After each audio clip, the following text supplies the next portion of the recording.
Oi, gente querida. Hoje eu estou muito animado porque eu estou começando a série A Revelação do Apocalipse e na mensagem de hoje, o arrebatamento. Vai ser maravilhoso. Mas depois que você acabar de ouvir essa mensagem, você ainda vai ter alguns minutos e embaixo aí do vídeo tem uma descrição, um link.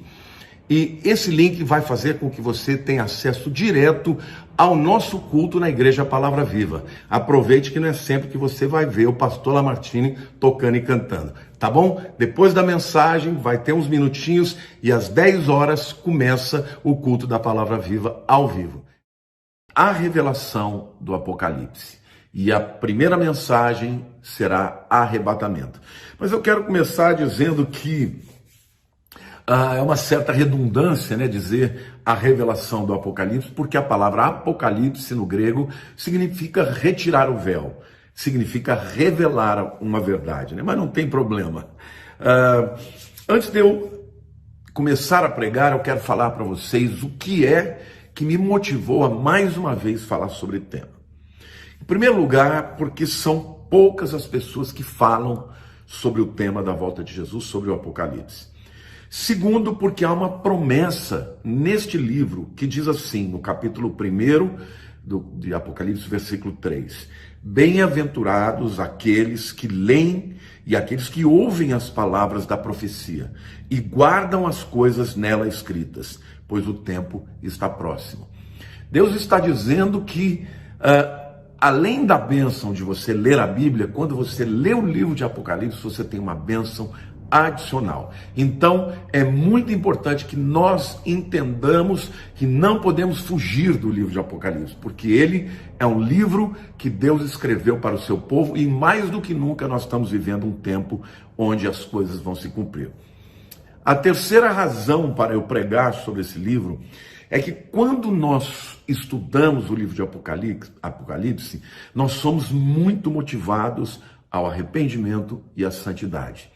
Eu nunca vi ninguém ouvindo uma pregação sobre o Apocalipse e dizer, agora eu vou pecar. Não. Quando você ouve uma mensagem errada, dizendo que pode pecar à vontade, às vezes as pessoas são induzidas ao erro. O livro de Apocalipse não.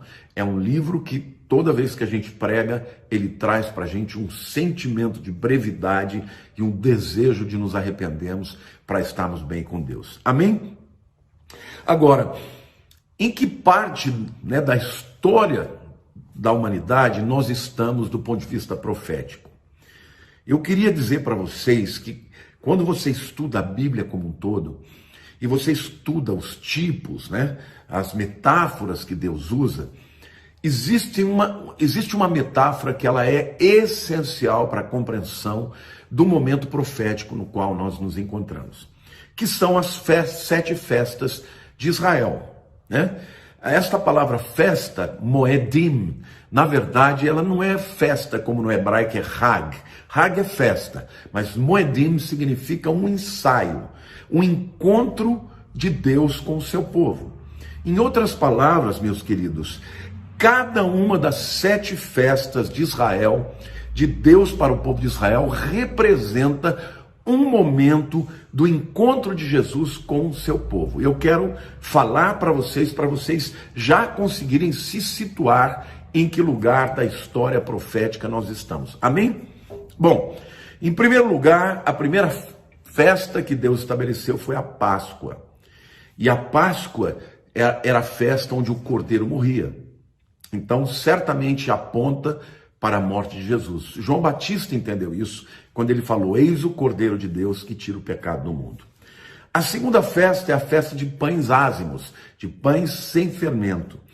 Esta festa, ela aponta para a morte de Jesus. E não só para a morte, mas o enterro dele, o sepultamento dele. Nesta festa, o pai de família, ele pegava o pão sem fermento, botava debaixo da mesa.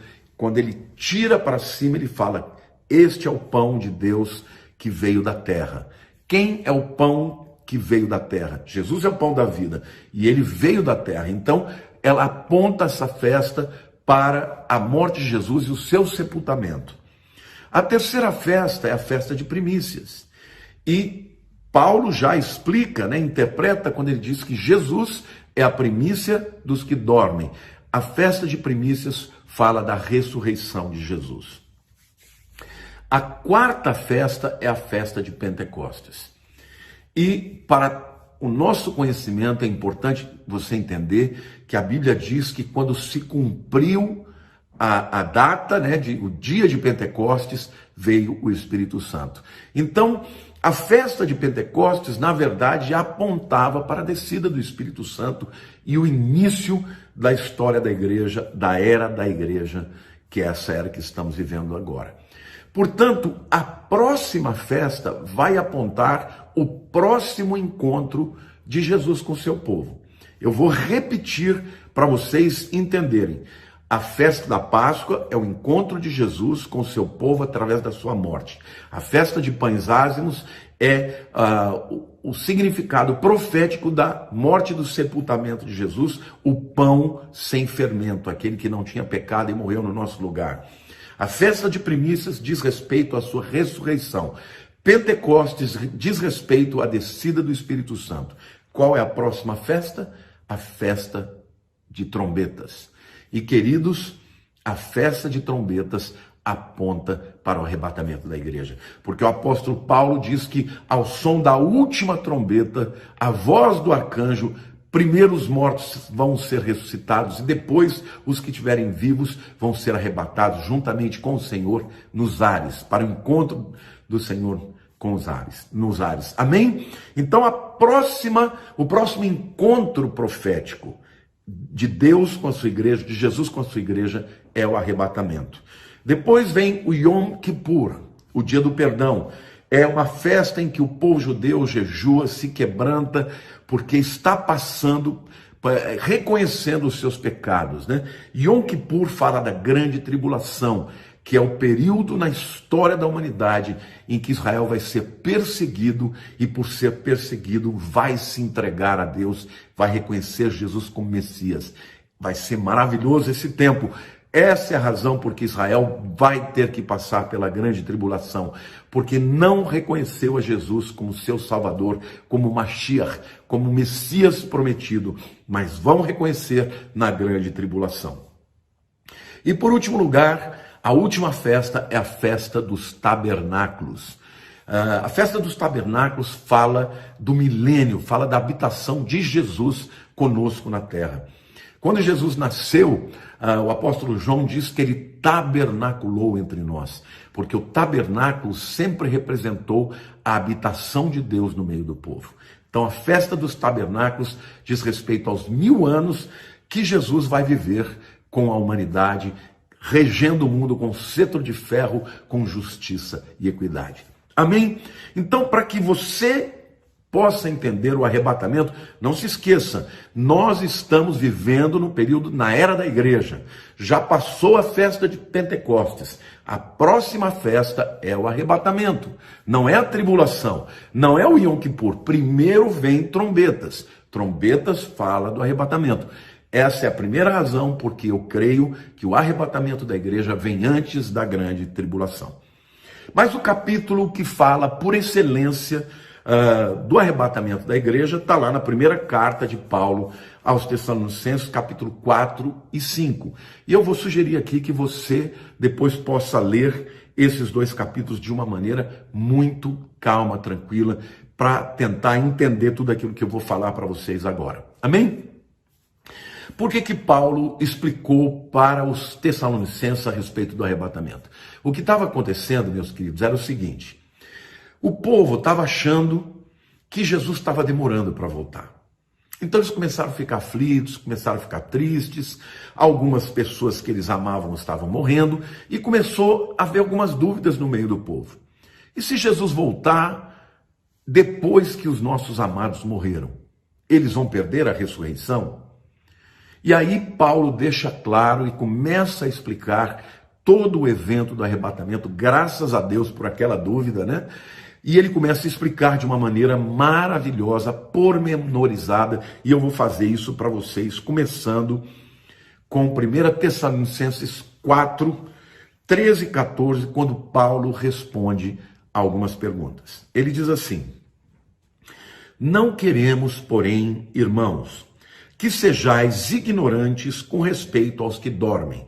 Aqui que dormem é um eufemismo, é uma maneira mais delicada de Paulo falar dos crentes que morreram. E ele não usa a palavra morte, porque a palavra morte, né, thanatos, no grego, é uma palavra que também representa a morte espiritual. Então, ele não gosta de usar essa palavra para os crentes. Então, quando ele vai falar para os crentes que morreram, ele usa a palavra os que dormem, né? Ele diz assim: não quero que vocês sejam ignorantes com respeito aos que dormem, para não vos entristecerdes como os demais, que não têm esperança. Ou seja, você não ficar triste como aqueles que não são de Jesus, que não têm esperança. Pois se cremos que Jesus morreu e ressuscitou, assim também Deus, mediante Jesus, trará em sua companhia os que dormem, tá? Então, Paulo está deixando claro que Jesus, quando vier, ele vai trazer na sua companhia os que morreram nele. Então, a Bíblia deixa claro que as pessoas que morrem não ficam dormindo, porque muitas pessoas interpretam erradamente, acham que vão ficar dormindo por causa desse texto aqui, por causa dessa maneira de Paulo falar. Mas veja lá em 2 Coríntios, capítulo 5, versículo 8. A Bíblia diz assim: entretanto, estamos em plena confiança, preferindo deixar o corpo e habitar com o Senhor. Paulo está dizendo: olha, gente, para falar a verdade, eu prefiro morrer e estar com Jesus do que ficar vivo. Ele diz: é por isso que também nos esforçamos, quer presentes quanto ao Senhor, quer ausentes, para lhe sermos agradáveis. Paulo está deixando claro: olha, o que eu queria mesmo era estar com Jesus. Então, se ele está querendo estar com Jesus, é porque ele sabe que ele não vai estar dormindo, que ele vai estar acordado, né? Em segundo lugar, eu quero aqui apresentar o cronograma, né, do arrebatamento apresentado pelo apóstolo Paulo nos versículos 15 a 17 de 1 Tessalonicenses capítulo 4. E a Bíblia diz assim: ora, ainda vos declaramos por palavra do Senhor isto, nós os vivos, né, que ficarmos até a vinda do Senhor, de modo algum precederemos os que dormem. Porquanto o Senhor mesmo, dada a sua palavra de ordem, ouvida a voz do arcanjo e ressoada a trombeta de Deus, descerá dos céus, e os mortos em Cristo ressuscitarão primeiro. Depois, nós, os vivos, os que ficarmos, seremos arrebatados juntamente com eles entre as nuvens, para o encontro do Senhor nos ares, e assim estaremos para sempre com o Senhor. Bom, Paulo diz que, em primeiro lugar, Jesus Cristo descerá dos céus, tá? O texto diz: descerá dos céus e os mortos em Cristo ressuscitarão. Então, no arrebatamento, Jesus vai aparecer para os seus seguidores, sejam mortos, sejam os vivos que forem arrebatados, nos céus. Ele não vai descer na terra. Esse aparecimento não vai ser para o mundo inteiro, o mundo não vai ver. Somente aqueles que são dele, tá? E esse encontro não se dará na terra, se dará nos ares, como nós vimos. Então, primeiro Jesus desce nos ares, né, nas regiões celestes. Depois, os mortos em Cristo ressuscitarão primeiro. O versículo 16 fala isso, tá? A terceira coisa que acontece, depois os vivos serão arrebatados. Sabe, gente, essa palavra arrebatados no grego é harpazo. Harpazo significa levar pela força. Literalmente, os crentes que estiverem aqui andando na terra vão ser arrancados do mundo. Num abrir e fechar de olhos, num piscar de olhos. Pum! Vão desaparecer, arrancados daqui. Tudo vai ficar para trás. Se o indivíduo está com roupa, vai cair a roupa. Se está com aliança, vai cair a aliança. Não é isso? Se ele está com cinto, vai cair o cinto. Se ele está dirigindo, o carro vai estar sozinho. Porque ele vai ser arrancado e tudo que pertencer a essa terra vai ficar. Então é maravilhoso sabermos que quando chegar a hora, quando tocar a trombeta, nós vamos ser arrancados do meio desta terra para encontrarmos os nossos irmãos que já morreram em Cristo e encontrar com o Senhor nos ares. Agora, quanto tempo vai demorar isso? Eu acho que é quase que concomitante, né? Jesus aparece, os mortos ressuscitam, um cabelésimo depois, nós, os vivos, somos levados ao céu, transformados e arrebatados. Então, para você ter certeza de que Jesus está falando disso, lá em Atos capítulo 8, versículo 39, a mesma palavra arrebatados, harpazo no grego, aparece. Atos 8, 39. Diz assim: quando saíram da água, o Espírito do Senhor arrebatou a Filipe, não o vendo mais o eunuco, e este foi seguindo o seu caminho cheio de júbilo. Aqui Filipe encontra com o eunuco que estava lendo as escrituras de Isaías e não estava entendendo. E aí então Filipe começa a falar com ele e ele pede que Filipe explique. E ele explica que aquele texto de Isaías 53 falava que Jesus era o Messias, o Salvador do mundo, e batiza ali o eunuco. Quando ele termina de batizar, quando ele sai da água, literalmente Filipe é arrebatado, gente. O corpo dele sai dali, ele aparece em outro lugar. Arrebatado, tirado à força, né? Essa palavra também foi usada por Paulo lá em 2 Coríntios, capítulo 12, versos 2 a 4. Ele diz assim: conheço um homem em Cristo que há 14 anos foi arrebatado até o terceiro céu. Se no corpo ou fora do corpo, não sei, Deus o sabe. E sei que o tal homem, se no corpo ou fora do corpo, não sei, Deus o sabe, foi arrebatado ao paraíso e ouviu palavras inefáveis, as quais não é lícito ao homem referir. Paulo está falando de si mesmo, gente. Ele está falando da experiência que ele teve de ter sido arrebatado ao terceiro céu. E a experiência foi tão tremenda que ele nem sabe se ele foi arrebatado em espírito ou se foi no corpo. Ele não sabe. 2 vezes ele explica: esse homem foi arrebatado, mas não sei se com o corpo ou sem o corpo. Mas o fato é que ele foi arrancado dessa atmosfera terrestre e foi até o terceiro céu. Bom, então esta palavra arrebatamento deixa claro que isso não será uma subida gradativa, né? Tampouco será uma subida como, por exemplo, quando um avião sobe, né, para o ar. Não. Pum! Vai ser repentina.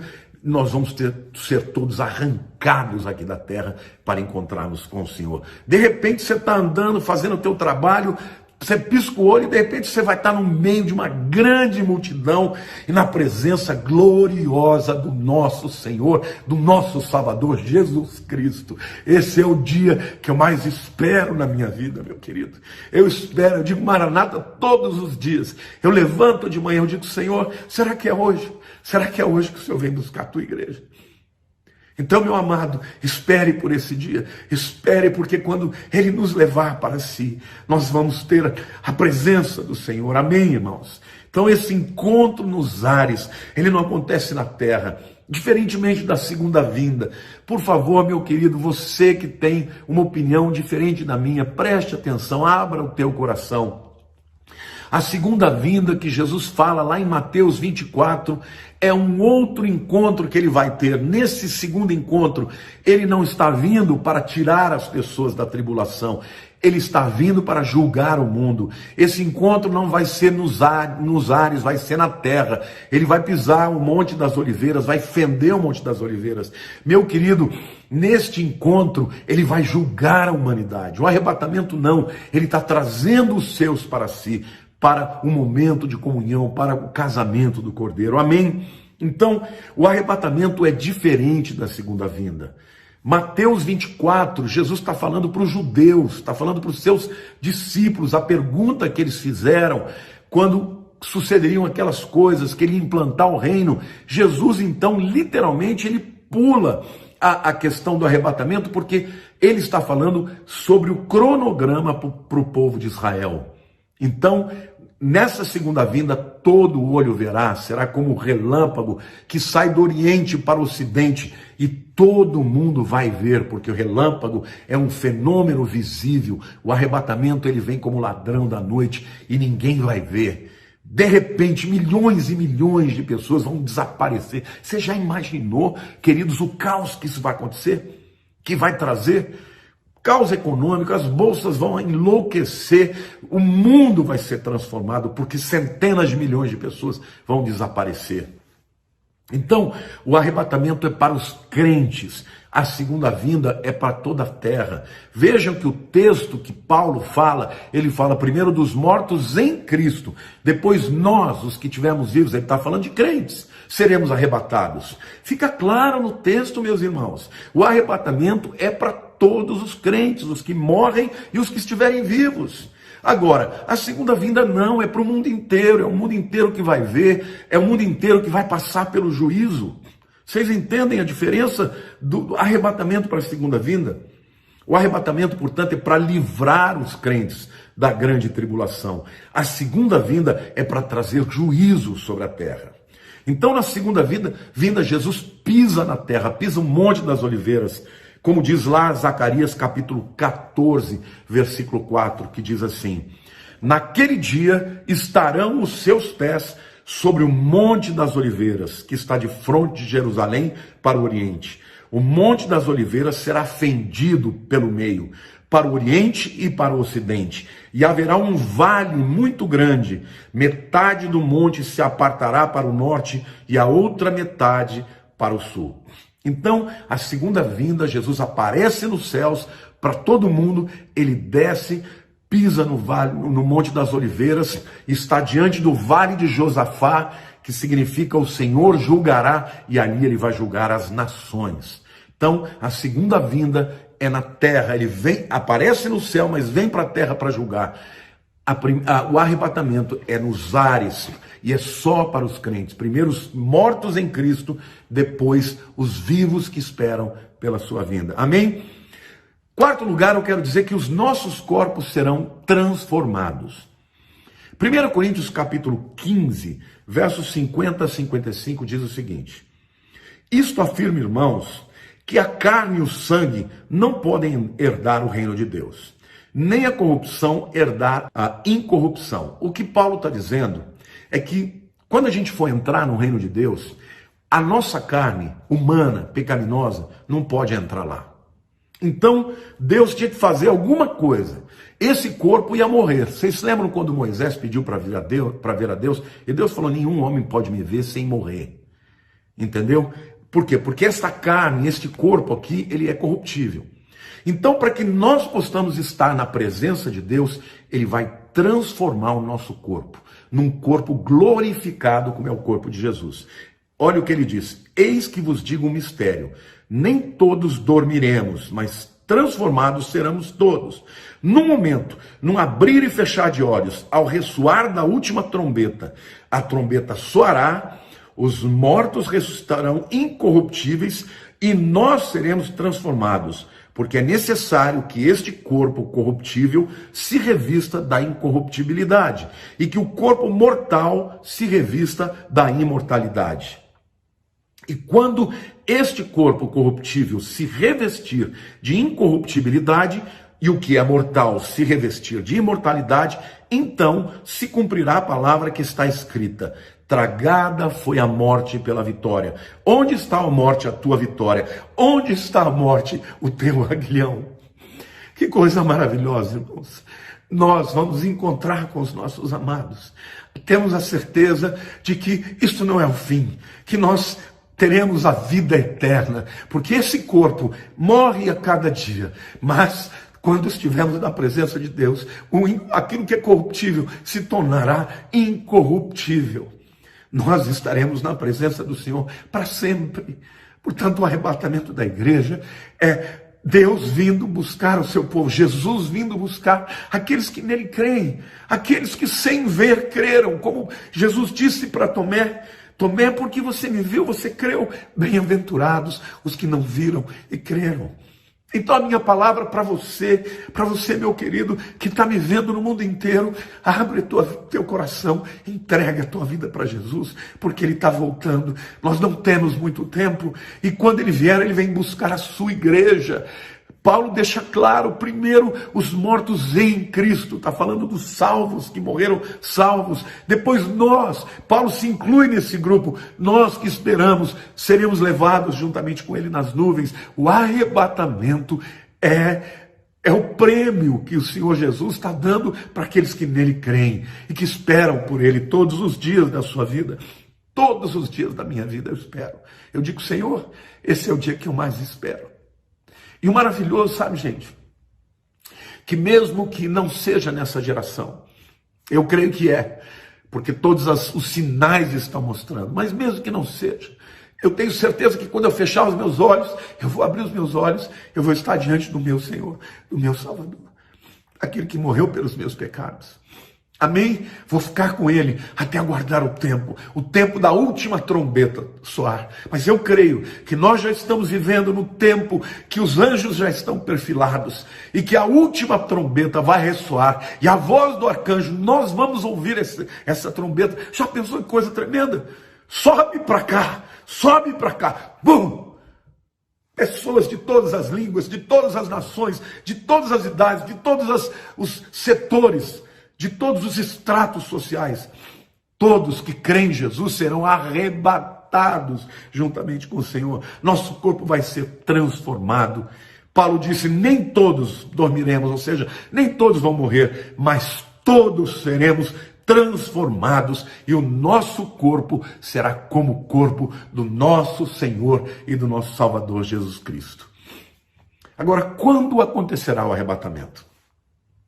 Basicamente, tem três visões a respeito do arrebatamento. São aqueles que são pré-milenistas. Tem três divisões entre os pré-milenistas. Significa que a grande tribulação vem antes do milênio. Tem a visão pré-tribulacionista, que é aquela que eu creio, ou seja, o arrebatamento vai acontecer antes dos 7 anos. A segunda visão é mid-tribulacionista. Estes defendem que o arrebatamento vai acontecer no meio da tribulação, exatamente nos 3 anos e meio. E a terceira visão é a visão pós-tribulacionista, ou seja, estes acreditam que a igreja passará por todos os 7 anos da tribulação. Mas, queridos, deixa eu apresentar para vocês o propósito da tribulação. A tribulação, segundo as Escrituras, tem 2 propósitos. O primeiro é em relação a Israel, que é a redenção de Israel. Vai ser através da grande tribulação e da perseguição que Israel vai sofrer, que eles vão se entregar a Jesus. Então, o segundo motivo da grande tribulação, como diz a própria palavra, é a condenação dos incrédulos. É importante você entender que nos 3 primeiros capítulos do livro de Apocalipse, a palavra igreja acontece muitas vezes. Tem as 7 igrejas, né? Fala a primeira carta, a igreja de Éfeso, e daí por diante. 7 igrejas, e o nome igreja, a palavra igreja aparece muitas vezes. Mas quando chega no capítulo 4, no versículo 1, o apóstolo João, ele diz o seguinte: depois destas coisas, e essa frase no grego metatauta, eu vou explicar para vocês daqui a pouco. Depois dessas coisas olhei, e eis não somente uma porta aberta no céu. Vejam o que ele está vendo. Como também a primeira voz que eu ouvi como de trombeta, ao falar comigo, dizendo, sobe para aqui, e te mostrarei o que deve acontecer depois dessas coisas. Vejam, irmãos, isso aqui é João tendo a visão do arrebatamento. Aliás, ele experimentou, ele foi arrebatado também.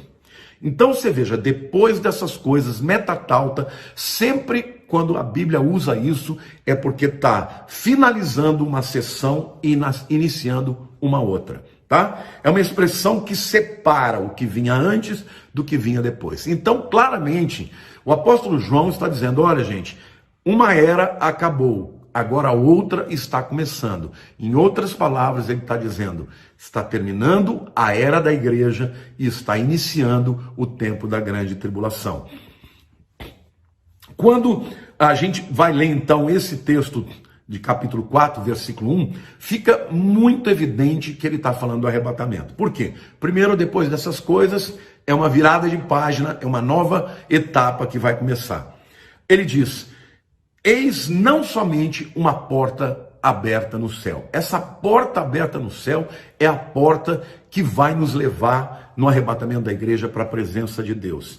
E aí ele diz, como também a primeira voz que eu vi como de trombeta. Lembrem-se, o que vai levar as pessoas para os céus no arrebatamento é o toque da trombeta. Então ele vê, depois dessas coisas, ou seja, começou algo novo, é uma nova etapa, depois ele fala de uma porta aberta no céu, depois ele diz, uma voz como de trombeta, tudo isso diz respeito ao arrebatamento, hein? Dizendo, sobe aqui, mais uma vez, sobe aqui é uma referência a todo mundo sendo levado, né? E te mostrarei o que deve acontecer depois dessas coisas. Então, onde acontece o arrebatamento da igreja no livro de Apocalipse, capítulo 4, versículo 1. A partir daí, no capítulo 5, todo mundo está diante do trono de Deus. Todo mundo está lá para adorá-lo.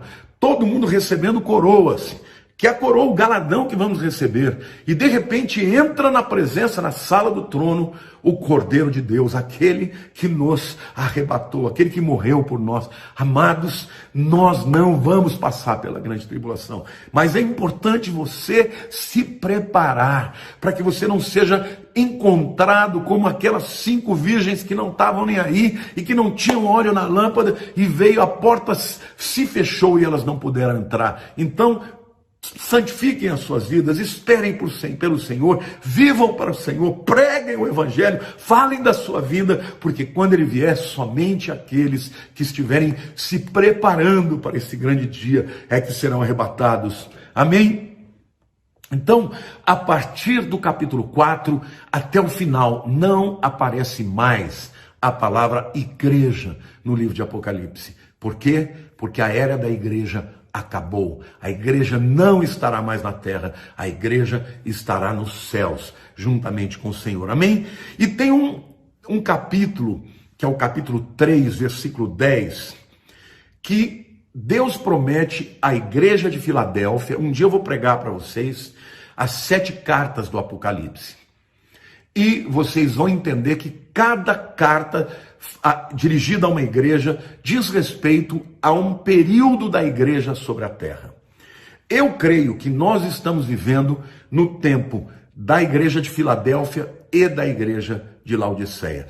As duas igrejas contemporâneas, uma igreja verdadeira, Filadélfia, e a outra igreja falsa, a igreja de Laodiceia. Então, vejam o que Jesus diz para a igreja de Filadélfia. Porque guardaste a palavra da minha perseverança. Também eu te guardarei da hora da aprovação que há de vir sobre o mundo inteiro, para experimentar os que habitam sobre a terra. Gente, Jesus está dizendo que a grande tribulação, e não está falando de qualquer tribulação, porque tribulação sempre houve. No mundo inteiro, hoje, quando eu falo com vocês, tem muitos cristãos sendo atribulados. Na África, morrendo por causa do Boko Haram. Lá nos países de Oriente Médio, morrendo por causa do Islã, que mata pessoas como, por exemplo, o ISIS, né, o Estado Islâmico. Muitos cristãos sendo perseguidos e morrendo por Jesus. Mas isso não é a grande tribulação, porque a grande tribulação ela vai acontecer no mundo inteiro. Agora, qual é o objetivo da grande tribulação? Diz Apocalipse 3,10, eu te guardarei da hora, né, da grande tribulação que há de vir sobre todo o mundo, para experimentar, para provar os que habitam sobre a terra. Então, queridos, é muito importante você entender a diferença que existe entre guardar da hora de guardar na hora. Guardar na hora é Deus estar conosco no meio da tribulação. Como, por exemplo, quando ele esteve lá na fornalha ardente na Babilônia. Vocês se lembram?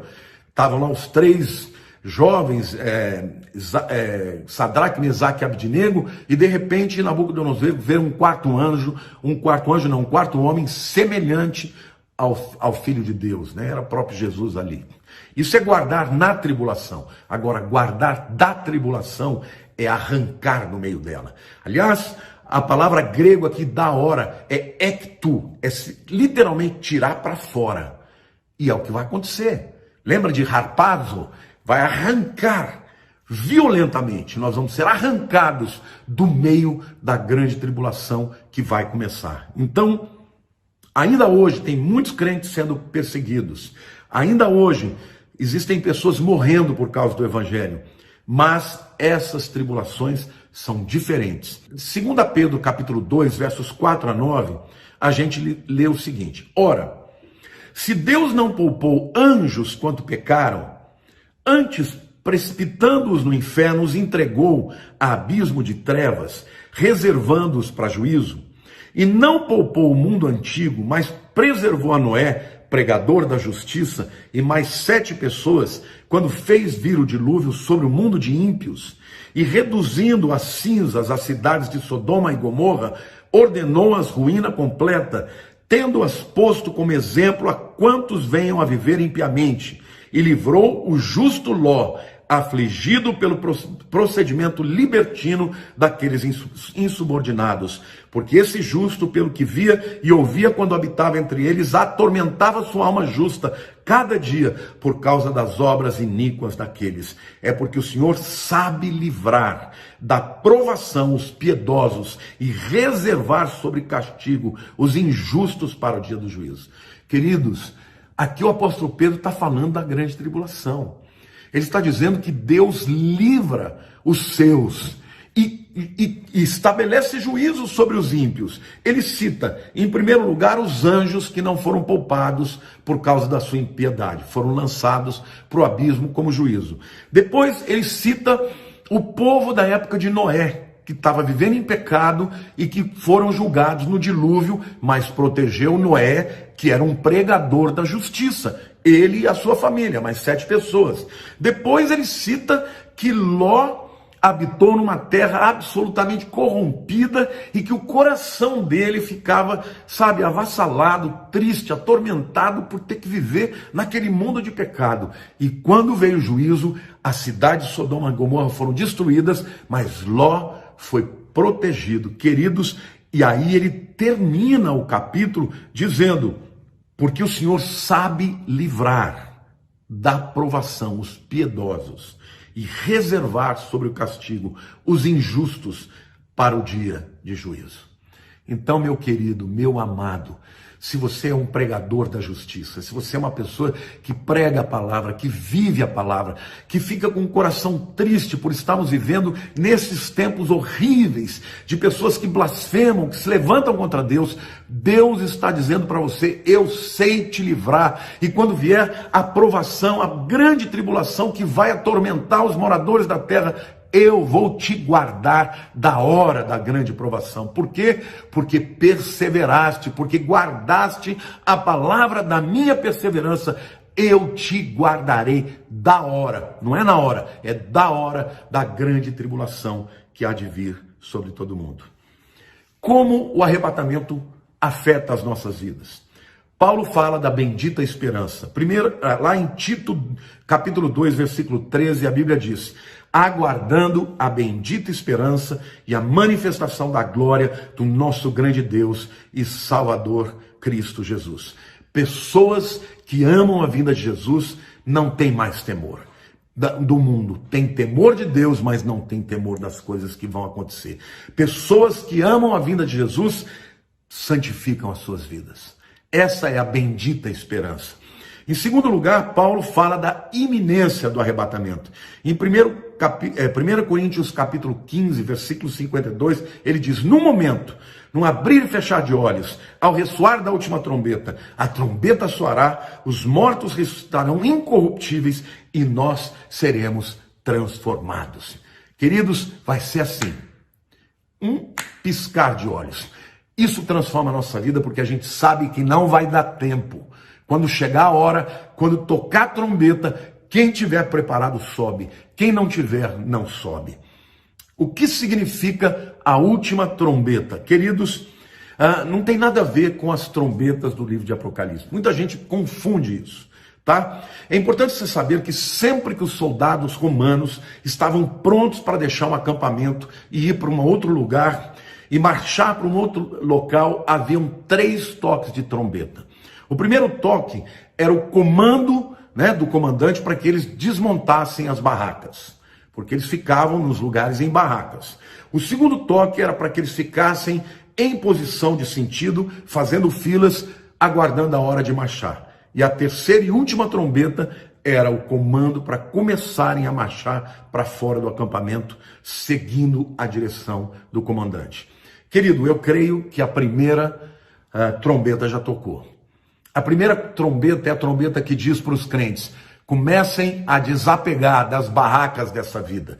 Comecem a desmontar a morada de vocês aqui, porque em pouco tempo vocês não estarão mais aqui. Vocês estarão caminhando com o comandante, com o nosso general, que é Cristo. Aleluia! Glória a Deus! Ele é o nosso comandante. E nós estamos aguardando o seu comando para seguir adiante para a terra que ele tem para nós. Aleluia! Glória a Deus! Eu acredito que a segunda trombeta também já tocou. Essa trombeta é a trombeta que diz: olhem os sinais, é tempo de ficarem sóbrios. Olhem os sinais, é tempo de botar óleo na sua lâmpada. Olhem os sinais, é tempo de confessar os pecados e santificar a sua vida. E preparem os vossos ouvidos, porque quando soar a terceira trombeta, nós vamos ouvir e vamos ser levados para o céu, para a glória do seu nome e para a nossa grande alegria e satisfação. Eu estou esperando a última trombeta. E você? Você está esperando por ela? Porque Jesus vem buscar aqueles que amam a sua vida. Eu quero terminar essa palavra que eu estou pregando agora, dizendo que tudo que nós estamos vendo é o princípio de dores. Tudo que nós estamos passando agora é somente o princípio. Isso que você está vendo, isso que o mundo, esse abalo que o mundo está passando, é superficial. Vai piorar, meu querido, vai ficar muito pior quando chegar o tempo da grande tribulação. O mundo terá abalos em todas as áreas, na economia, faltará alimento, as pestes serão terríveis, porque as guerras, as mortes não terão nem como enterrar as pessoas, isso vai proliferar doenças, quer dizer, vai ser um tempo difícil, irmãos, como nunca houve na história da humanidade. Guerras, derramamento de sangue, desespero, engano. O anticristo vai se levantar, as pessoas vão crer na operação do erro, como diz 2 Tessalonicenses, porque não creram na verdade, vão crer no anticristo, na operação do erro. Então, eu quero dizer para você, por favor, me ajude a pregar esta palavra. Divulgue, compartilhe, mande pelos WhatsApps da vida, mande por todas as mídias, para que muitas pessoas ouçam esta palavra. Eu falo para você que mora na Europa, nos Estados Unidos, dissemine, ensine as pessoas a colocarem, a tradução, a legenda. O próprio YouTube fornece isso. Cada pessoa no seu país vai poder colocar a legenda na sua língua para ouvir essa palavra, porque, queridos, este é o momento de pregarmos, de santificarmos a nossa vida. E se você, meu querido, ainda não deu a vida para Jesus, abra o seu coração, eu vou te ajudar a fazer essa oração. Ore comigo. Pai, eu quero abrir o meu coração e eu quero confessar os meus pecados. E eu quero te pedir, Senhor, que o Senhor me perdoe os pecados. Eu creio que Tu és o Filho de Deus e que o Senhor morreu na cruz no meu lugar. Hoje eu te convido para ser o meu Salvador e o Senhor da minha vida, porque, Senhor, eu quero estar presente no dia do arrebatamento da igreja. Muito obrigado, Senhor, por esta palavra. E eu oro pela igreja, para que a igreja seja cheia do espírito de ousadia, de coragem, para profetizar a palavra de Deus a tempo e fora de tempo, até que o Senhor volte. Deus te abençoe. Te amo, viu? Saudade de vocês, saudade de abraçar o meu povo, mas não tem importância. Se Deus permitir, em breve estaremos de volta. Se não, nos encontraremos nos céus, para a glória do nome de Jesus. Deus te abençoe. Amém.